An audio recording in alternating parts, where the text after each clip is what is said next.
Well, good morning, good evening, good afternoon, and wherever you are on the internet, here we are. I'm Tom Golden, and this is Paul Elam over here. How do? Hello, Paul. It's good to see you. And Paul, of course, has been the a creator of a Voice for Men and an Ear for Men. And That I am.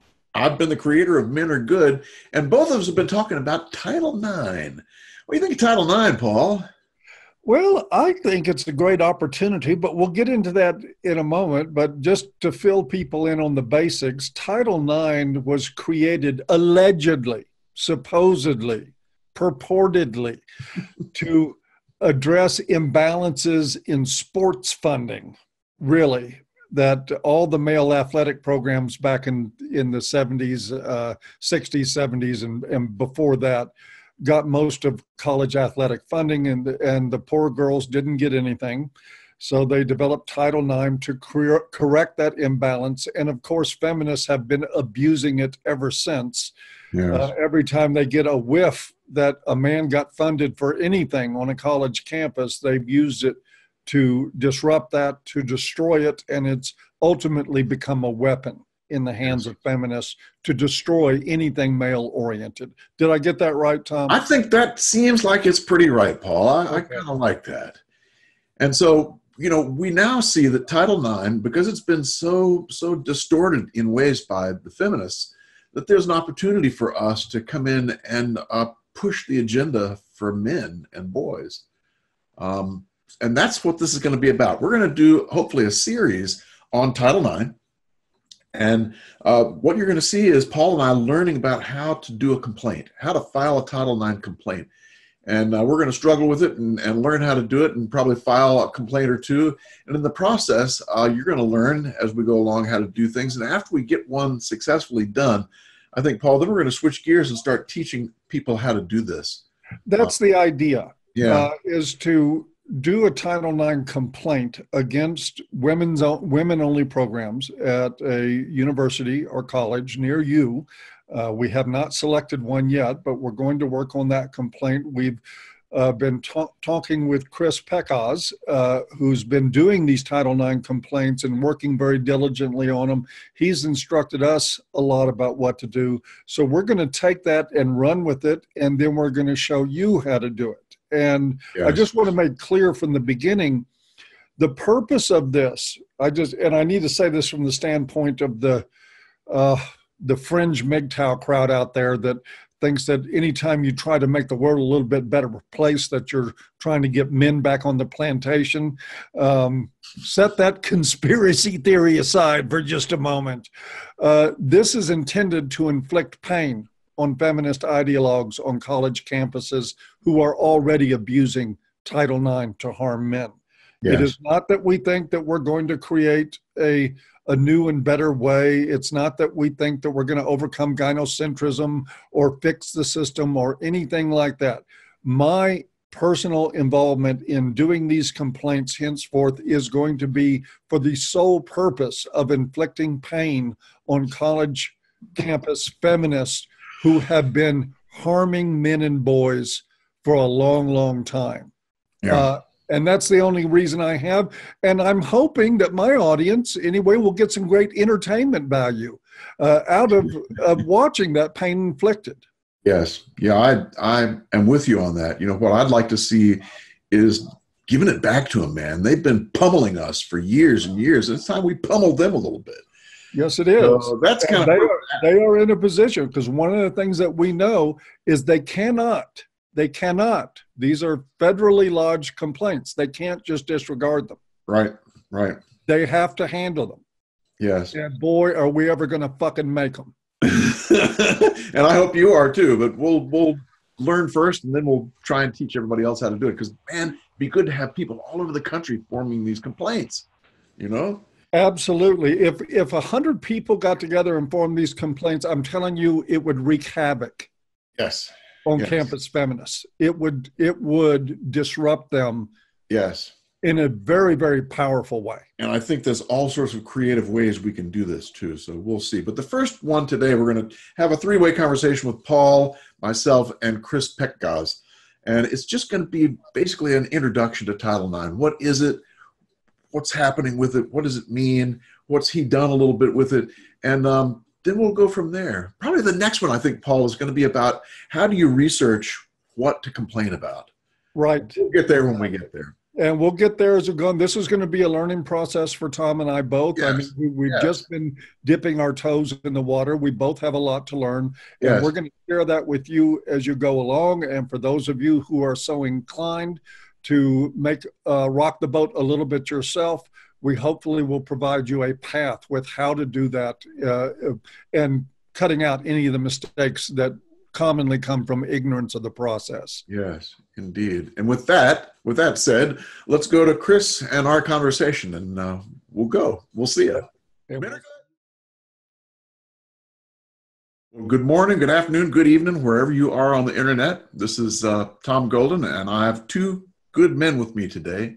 One is Paul Elam, who you know from A Voice for Men and An Ear for Men, and the founder of those fine organizations. Well, Paul, welcome. Thanks, Tom. How you doing, bud? I'm feeling good. I'm really happy about what we're going to talk about today. And with us today is Chris. And Chris, how do you say your last name? Pekgoz. Pekgoz. Yes. This is Chris Pekgoz. He is an expert in Title IX sorts of things. And Paul and I have been talking about Title IX for a long time, eh, Paul? Oh, yeah.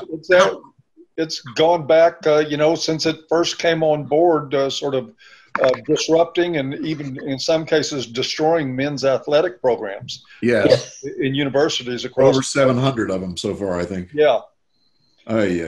So. But we're going to be talking, I understand it a little bit differently about Title IX today. A little different, I would say, because Chris has basically taken Title IX and used it as a means to look at the rights of men rather than the rights of women. So maybe, Chris, you can start us off by just saying what you think Title IX is. I mean, what is this stuff we're talking about? Title IX is a law that was passed by the Congress back in, I think, 1973. I need to check. I'm not entirely sure. So, okay. 73 is good. Originally, it was just like a 2-sentence amendment to the Civil Rights Act, and it basically just says that no person in the United States will be denied any educational benefits on the basis of sex.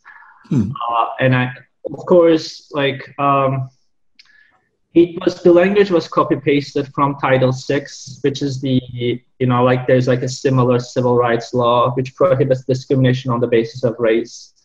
The thing is, like, over the years, and especially with different administrations which have certain political agendas, managed to distort Title IX into a massive regulatory machine, so to speak, with a huge army of bureaucrats, especially in colleges.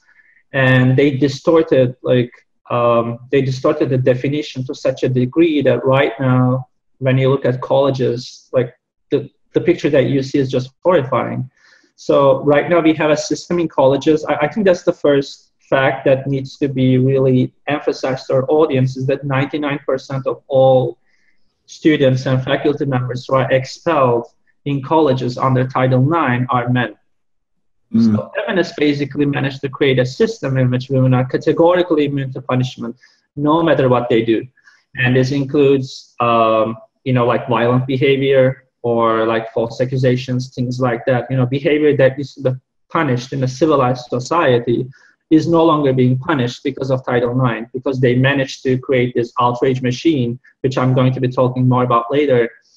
So that's, I think, to me, that's really the first fundamental flaw. We really have an enforcement mechanism in this country where the rules have been stacked against men in the most outrageous manner possible, and in which women have become practically immune to punishment, no matter what they do. And, this system has immense consequences now. It has leaked to the Congress. So, what they designed in the university system is now they're trying to do the same thing in the Congress with the Kavanaugh recall or withdrawal request. So we can discuss that later as well. But that's not the only harm that was caused by Title IX.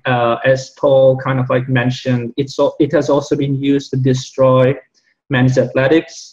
And the reason we have that is because they eventually managed to, some radical feminist lawyers managed to persuade like some federal judges that we need to have a quota system. So let's say if a school has 60% female enrollment, then schools are obliged to offer 60% of their athletic resources to women.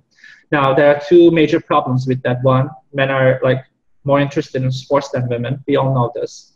But second, men are also a minority in colleges. Like they're running away from colleges because I think they instinctively understand, you know, how unfair like colleges are to men. Like dangerous. You know, of course, like dangerous as well, definitely. Yes. And they're boycotting colleges by like refusing enrollments, and that means that like the fewer men there are, schools actually have to devote even more resources to women. So like with some colleges now, you have like 60% female enrollment, which is I think close to the national average. And school administrators have to devote 60% of their athletic resources to female athletes, which makes no sense whatsoever. And because of this, they had to create like synthetic artificial scholarships. I was in the USC's rowing team for a year, and like what I saw is that there are a lot of female students who do nothing. They don't even attend kind of like, you know, like workout practices and or anything like that. And they still get paid like massive scholarships. There's like the men's crew, which has been demoted to a club sport, receives no funding whatsoever. We actually have to pay to participate in men's crew. We have to pay like $1,000 per year. Whereas like with like women's crew, they do absolutely nothing, and they get paid massive scholarships because of that. Where is this now? The University of Southern California. Huh. So, and you know, like this is not just USC. Obviously, the same case has been replicated across the country. Crew, like rowing, is especially popular because I think like female athletes can just fake attendance. Like there are like female crew teams in states which have no access to water. Like they're still creating this like artificial athletic departments in order to comply with Title IX. And the thing is like football, because football is so popular and because it you know, like it's so expensive, you know, like it drains their resources, all other like men's sports are negatively affected. Right. So usually the kind of like, I think definitely like rowing, wrestling, track, right. Like many of those like have basically been defunded because of Title IX. Yes. So, and what most people don't know is that men's sports, like the club sports in colleges, are the way men get together and develop friendships.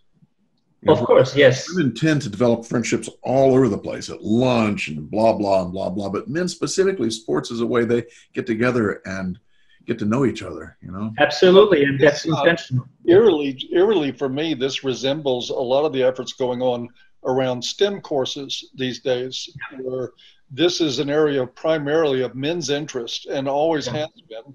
And they have put vast resources, efforts, money, everything else into recruiting women into STEM when they are, generally speaking, not interested in those courses. Yeah, that's true. Yes. They are trying to implement a similar quota system in STEM as well. So I guess like the first issue with like Title IX is, first of all, they created a system in which like women are categorically immune to punishment when it comes to sexual behavior. So that's kind of like the first, and you know, like it's an injustice of such magnitude. Like, I mean, just try to imagine what would happen if we had a system in which, let's say, like white people or black people or men were categorically immune to punishment no matter what they did. Like there will be an immense outrage. Like there's no way the international community would accept something like that. But right now we have a system in this country where women are immune to punishment no matter what they do, no matter how outrageous their behavior is. Yes.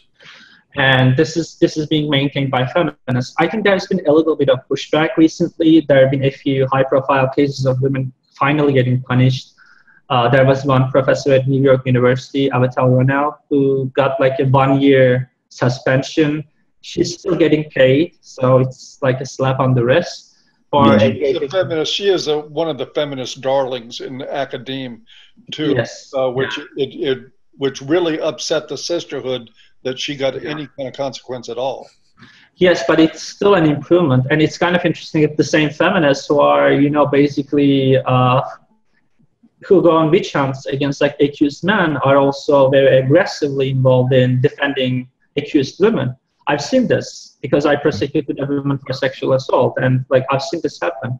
And it's both, I think it's mostly liberal women, but some conservative women are also on board with this. Yeah, like the attorney who defended my, basically like the women with whom like I had an adversarial proceeding was Harmeet Dillon. So she's like a conservative feminist type. She's influential, like Fox News and like to some degree with the Republican Party. Like there are other people in Fox News like Tucker who are like sympathetic to men's issues, but you know then there are other people with like Harmeet who are actually very hostile to men's rights. Yes. But anyway, so that's the second field is athletic scholarships, and again there's also like a massive injustice with that as well. They're creating the synthetic scholarships, yes, etc.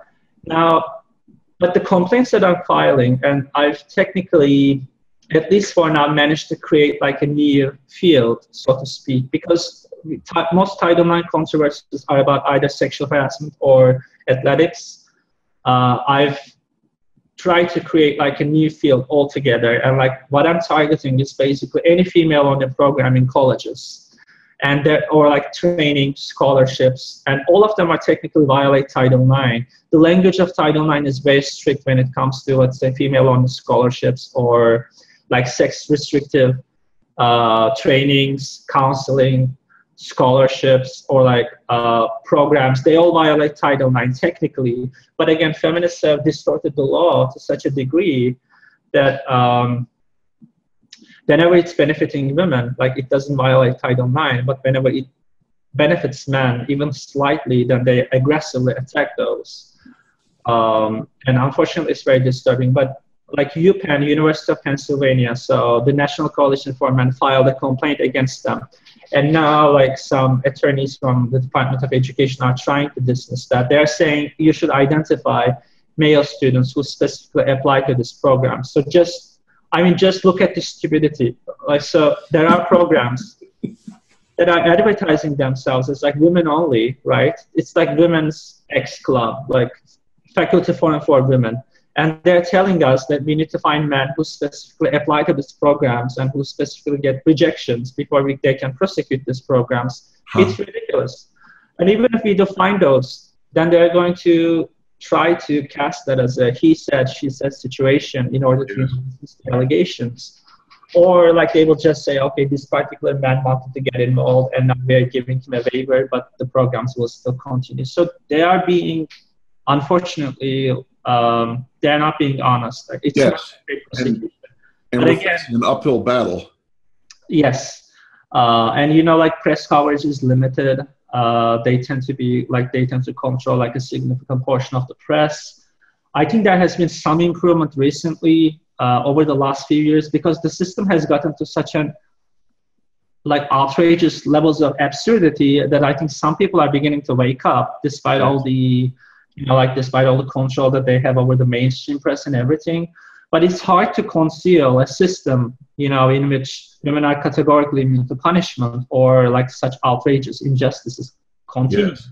So I think like there's some resistance, but there's, you know, like they're also trying to stifle that resistance as well. And that's where you come in, Chris, because you're out there creating resistance. And you also now seem to be interested in teaching other people exactly how to do this. Is that right? Yes, I'm doing my best. It's not easy, you know, because there are some professional attorneys who take on such cases, like especially with accused men. But those professional attorneys, like they love money, you know, they want to get paid. And like with these complaints, there are like no damages involved. So like at least with Department of Education, you cannot sue a college for money. So like I'm basically asking for the programs to be converted into either gender neutral programs, or we are asking colleges to create male only programs to offset the imbalance, so to speak. So we are not asking for money. And because we are not asking for money, professional attorneys don't want to get involved. Interesting. Yeah. So, I mean, it's putting me in a difficult situation because like I'm doing all this pro bono work like to the best extent that I can, but I'm also getting a lot of bad publicity and like backlash for it. So it's unfortunately like engaging in men's rights advocacy or like civil advocacy for men is basically like reverse philanthropy, where like you do something, you know, out of like good intentions because you want to help people, but you actually get reviled for it. Yes. Yes. Whereas like with feminist activists, like you have all these diverse bureaucrats who get like paid enormous salaries to perpetuate this like bureaucratic system. And, you know, like they're very smart, they're comfortable, like they're the ones who are controlling academia. They are the ones who punish, like expel any man who criticizes them. And they are the ones who get like, you know, praised by the press because, you know, like they're creating like, they're helping with like diverse efforts and everything. And you know, this is an area that we're both very familiar with. Yes. Yeah. Pushed along by gynocentrism, which blesses everything they do and curses everything we do to try and stop it. Yeah, I agree. But you know, like it's so the fundamental premises are so flawed that women are the majority and their numbers are increasing. And I'm basically just requesting that these affirmative action programs should become gender neutral. So, I mean, like an argument can be made that we should even have affirmative action for men because they're the minority and like the numbers are shrinking. But that's like so way ahead and it probably will never happen. So, but we cannot even abolish affirmative action for women at this stage, even though they are the absolute majority and their numbers are increasing. Yes. But we can file Title IX complaints. Indeed. Yeah, but you know, the Department of Education is like resisting, so they're not being like very forthcoming about this. And can you tell us, Chris, about what you're doing? So what I do is like I do research. I'm the one like who compiled all those like I'm the one who compiled all that information and like wrote all the complaints.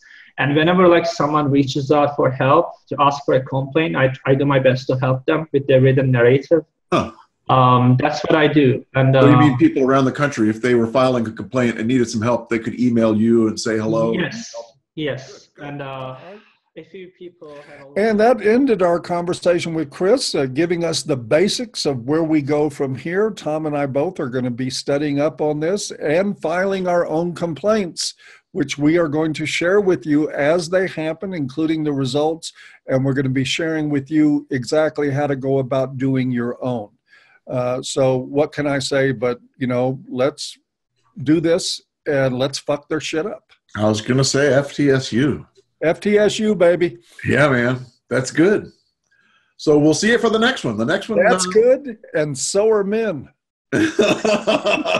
Indeed. Well said, sir. We'll see you guys for the next one. Take care. Take care. Bye-bye. Bye-bye. Let's see if I can turn this fucking thing off. That's become a joke on my Patreon site.